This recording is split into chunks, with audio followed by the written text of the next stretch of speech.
తప్పుడు కేసులు పెట్టే సంస్కృతి వైసీపీదేనని, జనసేన పార్టీది కాదని తిమ్మాపురం గ్రామ కమిటీ అధ్యక్షుడు బత్తుల దొరబాబు ఖండించారు. కాకినాడ రూరల్ మండలం తిమ్మాపురం జనసేన పార్టీ కార్యాలయంలో పాత్రికేయుల సమావేశంలో మాట్లాడుతూ, బుధవారం శివాలయం దగ్గర దాడి నేపథ్యంలో జరిగిన విషయాలను మాజీ ఎమ్మెల్యే కన్నబాబు పూర్తిగా తెలుసుకోకుండా ప్రెస్ మీట్ పెట్టి తప్పుగా మాట్లాడారని, ఇది చాలా బాధాకరమని అన్నారు. పూర్తి విషయాలు తెలుసుకుని మాట్లాడితే బాగుంటుందని, అసలు వైసీపీ హయాంలో ఎన్నో ఘోరాలు నేరాలు జరిగాయని, నేను ఇక్కడ లేకపోయినా నన్ను రామ్ అనే వ్యక్తిని అక్కడ ఉన్నట్లుగా ధృవీకరించి మాపై తప్పుడు కేసులు పెట్టిన సంగతిని గుర్తు చేశారు. వైసీపీ వారు జనసేన వారిపై దాడి చేస్తే కేసు నమోదు చేయడం తప్ప అని ప్రశ్నించారు. ఏది ఏమైనప్పటికీ పూర్తిగా అవగాహనతో మాట్లాడితే మంచిదని అన్నారు. పెదపూడి శ్రీరామకృష్ణ, అతని కుమార్తె సత్యల మాట్లాడుతూ, శివాలయం నిర్మాణంలో గాని, శివాలయంలో పూజలు పురస్కారాల్లో ముందుండి పనిచేస్తామని, ఈ సంవత్సరం శివరాత్రి సందర్భంగా పీటలపై కూర్చుందామని ముందుగానే తెలపడం జరిగిందని, అయితే కావాలనే వైసీపీ నాయకులు బెజవాడ సత్యనారాయణ తదితరులు మాపై దాడి చేశారని, ఇది కావాలనే చేసిన దాడని అన్నారు. అదేవిధంగా నా కూతురు సత్యపై కూడా దాడి చేయబోతే ఆమె ప్రతిఘటించిందని అన్నారు. అదేవిధంగా నా కుమారుడిపై కూడా దాడి జరిగిందని అన్నారు. అనంతరం సత్య మాట్లాడుతూ, నాపై రౌడీలుగా మీద పడుతుంటే కేవలం ఆత్మరక్షణ కోసమే నేను వారిని తోశానే తప్ప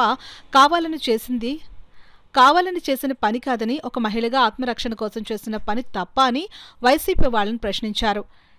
ఏపీ సివిల్ సప్లై డైరెక్టర్ కడలేశ్వరి మాట్లాడుతూ, తిమ్మాపురం గ్రామంలో ఇటువంటి సంఘటనలు జరగడం దురదృష్టకరమని, వైకాపా నాయకులు ఇలా చేయడం బాధ కలిగిస్తుందని అన్నారు. ఇలాంటి పునరావృతం కాకుండా తగిన చర్యలు తీసుకోవాలని ప్రభుత్వాన్ని ఆదేశించారు. ఈ పాత్రికేయుల సమావేశంలో కూటమి నాయకులు, మాదరపు తాతాజీ సభ్యులు తదితరులు పాల్గొన్నారు. సమన్వయంగా అందరిలో కలుపుకొని వెళ్ళే మనస్తత్వం అది. అందులోకి గుడి దగ్గర ఏదన్నా జరిగితే పార్టీల పరంగా కాదండి, ఇది ప్రతి ఒక్క ఊర్లో పెద్ద మనుషుల్ని కలుపుకొని వెళ్ళడం అనేది సంస్కృతి. ఇది పార్టీ పరంగా వాళ్ళ పిల్లాలి వీళ్ళ పిల్లాలి అని కాదు, ప్రతి ఒక్కరిని ఆ ఊర్లో ఎవరైతే పెద్ద మనుషులు ఉన్నారో అందరినీ కలుపుకునే వెళ్తారు. దాని గురించి మీరు ఇలా గుడి దగ్గర కూడా విభజిస్తున్నారు, ఇలా చేస్తున్నారని చెప్పేసి అనడం కూడా అది సభ్యత కాదు.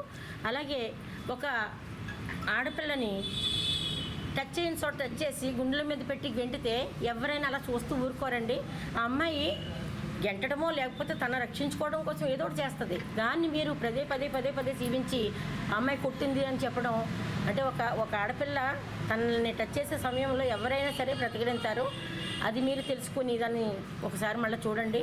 ఆడపిల్లని ఎప్పుడూ కూడా తిరగబడి కొట్టేంత సాహసం చేయదు. ఆ అమ్మాయిని రక్షించుకునే విధంగా అమ్మాయి అలాగా గెంటడం దాన్నే చూపించడం మీరు సభ్యత కాదని చెప్పేసి మనం చేసుకుంటున్నాము.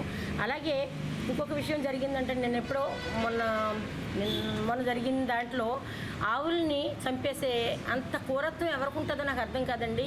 ఇప్పుడు మనుషులు తిట్టుకుంటే మనం ఒకటి తిడతాం, వాళ్ళు ఒకటి తిడతారు. అది మనుషులు, అది నోరు లేని జీవాలను కూడా హింసించి చంపడం అనేది అది ఎంతవరకు సంస్కృతం మీరే చెప్పండి. ఎందుకంటే మనుషులను అంటారు, నేను తిడితే వాళ్ళు తిడతారు, నేను కొడితే వాళ్ళు కొడతారు, కానీ నోరు లేని జీవాలు అలా చేయవు కదా. అందులోకి మహాపాపం చేసి ఈ ఆవులను చంపడం అనేది వాళ్ళు మరి ఎంతవరకు వాళ్ళకి మనస్కరించిందో నాకు తెలియదు. కానీ ఆ పాపాన్ని అయితే మాత్రం ప్రజలు ఎవరైనా క్షమించారేమో, కానీ భగవంతుడు ఆ మహా ఈశ్వరుడు మాత్రం క్షమించడు. దాన్ని అందరూ మీరు ఒక్కసారి ఆ పాపభీతి అంతా మీరు ఏం చేస్తారో తెలియదు. కానీ ఆవులు చంపడం అనేది మహాపాపం. అదంతా నిర్ధారణ అయిన తర్వాత, అది బయటకు వచ్చిన తర్వాత ఎవరేంటి ఎవరెళ్ళటోళ్ళు అన్నది మీకు తెలుస్తుంది.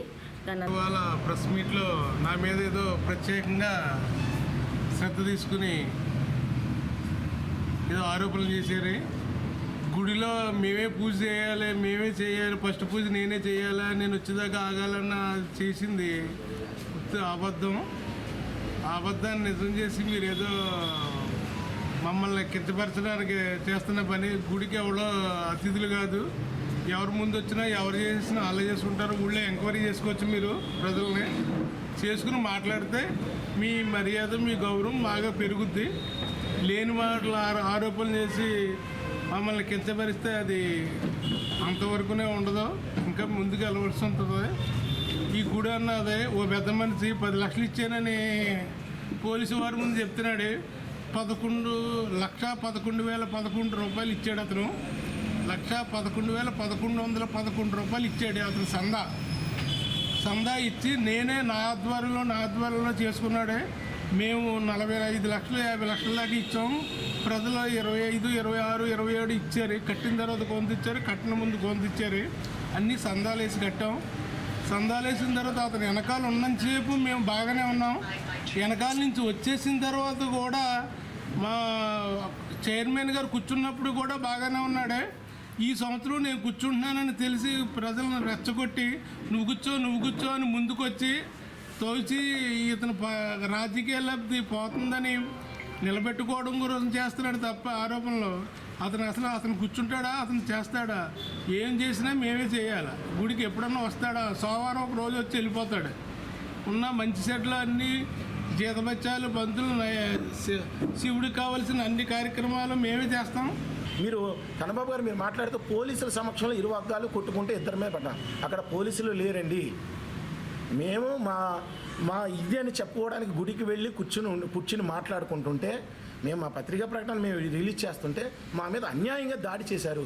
దాడి అయిన తర్వాత పోలీసులు వచ్చారు కాబట్టి దాడి చేసిన వాళ్ళ మీద కేసు పెట్టారు తప్ప దాడి చేయబడిన వాళ్ళ మీద కేసు పెట్టమని అక్కడ రాజ్యాంగంలో లేదే.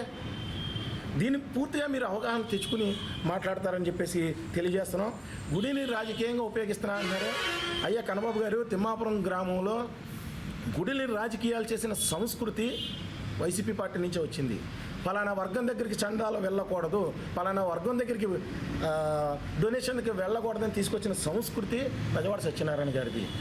తిమ్మాపురం గ్రామంలో గత 12 సంవత్సరాలుగా వెంకటేశ్వర స్వామి గుడిని మేమే టెంపుల్ మెయింటైన్ చేస్తున్నాం. నేను తిమ్మాపురం జనసేన ప్రెసిడెంట్గా ఉన్నాను. అయినా గత 15 రోజుల క్రితం జరిగిన వెంకటేశ్వర స్వామి గుడి కళ్యాణానికి నేను స్వయంగా సర్పంచ్ బెజవాడ సత్యనారాయణ గారి ఇంటికి వెళ్ళి ఈరోజు రాత్రికి కళ్యాణం ఉంది రండి అని వాళ్ళ మిస్సెస్కి చెప్పి అన్నదానం జరుగుతుంటే ఆ రోజు సాయంత్రం రేపు అన్నదానం ఉంది రండి బెజవాడ సత్యనారాయణ గారు మీరని చెప్పి వచ్చిన వాడిని నేనే మీ అబ్బాయి ఉన్నాడు ఇంట్లో కావాల్సిన సాక్ష్యం తీసుకోండి. గుడి దగ్గర బడి దగ్గర రాజకీయాలు చేయకూడదు అనే సంస్కృతి పూర్తిగా కూటమి ప్రభుత్వం చేస్తుంది. దాన్ని మీరు గ్రౌండ్ రియాలిటీకి వచ్చి పూర్తిగా అవగాహన చేయండి. దానికి మేము పూర్తిగా కట్టుబడి ఉన్నాం. అంతే తప్ప మీ పక్కనున్న వైసీపీ నాయకులు ఏం చెప్పారో అది తీసుకుని వాళ్ళు కట్ చేసి పెట్టిన మార్ఫింగ్ చేసిన ఫొటోస్నే మీరు చూపించి ఇదే జరిగింది అనుకోవడం పూర్తిగా తప్పు. ఆ విషయంలో మీరు పూర్తిగా అవగాహన చేసుకోవాలని చెప్పేసి తెలియజేస్తున్నాం. ఒక వ్యక్తి తన స్వార్థ రాజకీయాల కోసం చేసిన దాడిని పూర్తిగా రాజకీయాల వైపు మల్లుకుని దానిపై రాజకీయ పార్టీలని అలాగే పోలీసు వారిని తప్పుపట్టడం చాలా విచారకదగ్గ విషయం. దీన్ని పూర్తిగా తిమ్మాపురం జనసేన పార్టీ తరఫున కానీ అలాగే మన కాకినాడ రూరల్ జనసేన పార్టీ తరఫున కానీ అందరూ ఖండిస్తున్నాం. దీన్ని పూర్తిగా మీరు అవగాహన తెచ్చుకుని మాట్లాడండి. అంటే న్యాయపరంగా వెళ్ళి పోలీస్ స్టేషన్లో కంప్లైంట్ ఇస్తే దానికి తీసుకునే యాక్షన్స్ కూడా మీరు రాజకీయ లిప్తి చేస్తున్నారు. ఖండించడం కూడా ఈరోజు తప్పని కన్నబాబు గారు మీడియా ద్వారా చెప్పారు. ఇలాగా అంటే ఒక ఆడపిల్లని కొట్టొచ్చు అని వైసీపీ నాయకత్వం చెప్తుంది అంటే ఇంకా అంతకన్నా దౌర్భాగ్యం ఇంకొండదు. అంటే నాకు నేను కూడా రక్షించుకోకపోతే నేను ఇంకా ఏం చేయాలి ఆ పరిస్థితిలో?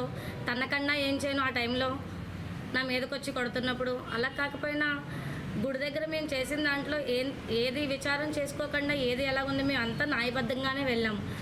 మేము ఎప్పుడు 10 సంవత్సరాలుగా మేము చేస్తున్న పూజలకి వాటికి ఎప్పుడు ఆటంకాలు రాలేదు. ఈ సంవత్సరం మా నాన్నగారు పీటల మీద కూర్చుంటున్నారని కొంతమంది వచ్చి అక్కడ మేము ఇలా చేస్తాం అలా చేస్తామని వాదిస్తుంటే మేము కూడా వెళ్లకుండా నేను న్యాయంగా వెళ్ళాలని పోలీసుల ద్వారా ప్రొసీడ్ అయ్యి నేను పోలీసుల ద్వారా అప్రోచ్ అయ్యి వెళ్ళాను. అది కూడా ఆ సార్ కూడా ఫీల్డ్లోకి ఎవరైనా వస్తే చెప్పండి అమ్మా అన్నారు. సో ఫీల్డ్లోకి వచ్చాక కూడా నేను ఎక్కడ ఇన్వాల్వ్ అవ్వకుండా సార్కే ఇన్ఫామ్ చేసి వెళ్ళాను. సార్ కూడా మాట్లాడారు. సరే మీ ఇరు వర్గాలు మాట్లాడుకుంటే మాకు అవ్వట్లేదు అని చెప్పేసి సార్ ఏమన్నారంటే ఇరు వర్గాలు స్టేషన్కి రండి మాట్లాడుకుందామన్నారు. సరే అని చెప్పి ఈ లోపల ఇంకా టైం ఉంది కదా మేము గుడి దగ్గరికి వెళ్ళి రేపు జరగబోయే కార్యక్రమం గురించి మాట్లాడుకుందామని వెళ్ళాము. ఈ లోపల వైసీపీ నాయకులందరూ వచ్చి మా మీద దాడి చేశారు. అలాంటి టైంలో నా ఆత్మరక్షణ కోసం నేను ఆ సమయంలో పోరాడవలసి వచ్చింది. అంతే తప్ప ఎవరిని ఉద్దేశపరంగా కానీ కొట్టాలని కానీ నాకు ఎలాంటి ద్వేషభావం కూడా ఏవీ లేవు. అండ్ మా మీద తిరిగి మేము కేసు పెట్టామంటున్నారు. కేసు ఆ టైం మమ్మల్ని కొడితే మేమేమి తిరిగి మేము ఎవరైనా దూషిస్తే తప్పు, కానీ మేము కేసు పెట్టి న్యాయపరంగా వెళ్తే తప్పే ఉంది. అక్కడ మేము న్యాయపరంగానే వెళ్ళాము. ఎంక్వైరీ చేసుకునే కదా ఏ పోలీస్ అయినా ఏ చట్టమైనా ఎంక్వైరీ చేసుకునే కదా కేసు ఫైల్ చేస్తుంది. న్యాయం అనిపించింది కాబట్టి కేసు ఫైల్ అయింది. ఏదైనా ఎంక్వైరీ టైంలో మా మీద తప్పుంటే మా మీద కూడా మీరు ఎంక్వైరీ చేసుకోవచ్చు. అది కూడా మేము వ్యక్తం చేస్తున్నాము.